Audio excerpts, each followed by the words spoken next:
De nos jours, on dépend des instituts et des écoles bibliques pour former des serviteurs de Dieu. Nous trouvons de nos jours aux États-Unis, comme au Canada, de grands instituts bibliques. Mais des instituts bibliques ne pourront jamais par eux-mêmes faire un seul serviteur de Dieu. Ils peuvent former des prédicateurs, des docteurs en théologie qui enseignent, mais ils ne peuvent pas produire eux-mêmes de véritables serviteurs de Dieu, de ceux qui connaissent la puissance, la pensée et le plan de Dieu. C'est par la prière que le Seigneur forme ses serviteurs. Le Seigneur Jésus-Christ lui-même dut prier toute une nuit pour ses disciples avant qu'ils puissent devenir apôtres. Ceci nous enseigne que nous devons apprendre à prier avec persévérance, avec persistance, dans la victoire, à prier avec un fardeau de cœur. Regardons comment l'apôtre Paul lui-même réclamait la prière. Il n'a jamais demandé d'autre aide que la prière.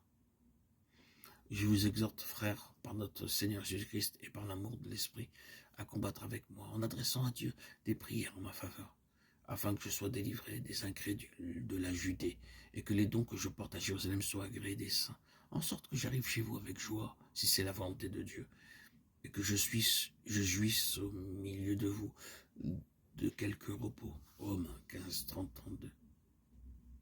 Nous pouvons constater dans ce passage comment Paul adressait aux chrétiens un appel très pressant à la prière. Il était un homme de Dieu qui traversa toutes sortes d'épreuves, de difficultés, de souffrances avec joie.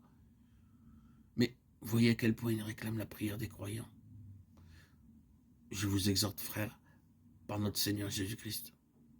En anglais, le mot exhorte est « je vous en supplie, frères ». Le mot traduit par « je vous exhorte » est un mot extrêmement fort. Il dit en fait « je vous en supplie, je vous en conjure, priez pour moi ». C'est un appel pressant, comme celui d'un homme en train de se noyer. C'est vraiment comme la supplication d'un homme sur le point de se noyer. Et il crie « oh, ayez pitié de moi, venez à mon secours ».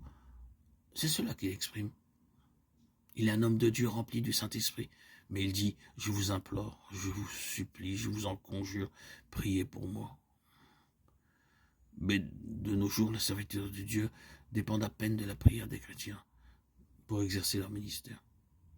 Un jour que Jésus priait à l'écart, ayant avec lui ses disciples, il leur fit cette question.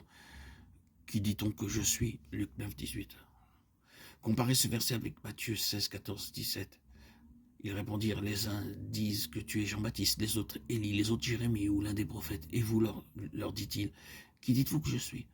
Simon-Pierre répondit, tu es le Christ, le Fils de Dieu vivant. Jésus, reprenant la parole, lui dit, tu es heureux, Simon, fils de Jonas, car ce n'est pas la chair et le sang qui t'ont révélé cela, mais c'est mon Père qui est dans les cieux. Par Luc, nous apprenons qu'après avoir prié, le Seigneur pose deux questions à ses disciples.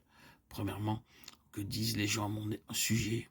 Ils répondent, certains disent que tu es Jean-Baptiste, d'autres Élie, d'autres disent que tu es l'un des prophètes. Ensuite, ils demandent, et vous, qui dites-vous que je suis ? Le visage rayonnant, Simon-Pierre répond, tu es le Christ, le Fils du Dieu vivant.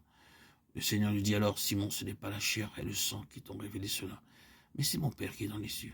J'ai prié pour toi afin que la lumière de Dieu pénètre en toi et te révèle, te fasse voir qui je suis vraiment. Ce n'est pas en me voyant faire des miracles ou en écoutant mes sermons que tu me connais tel que je suis, mais c'est parce que j'ai prié pour toi et mon Père t'a révélé cela.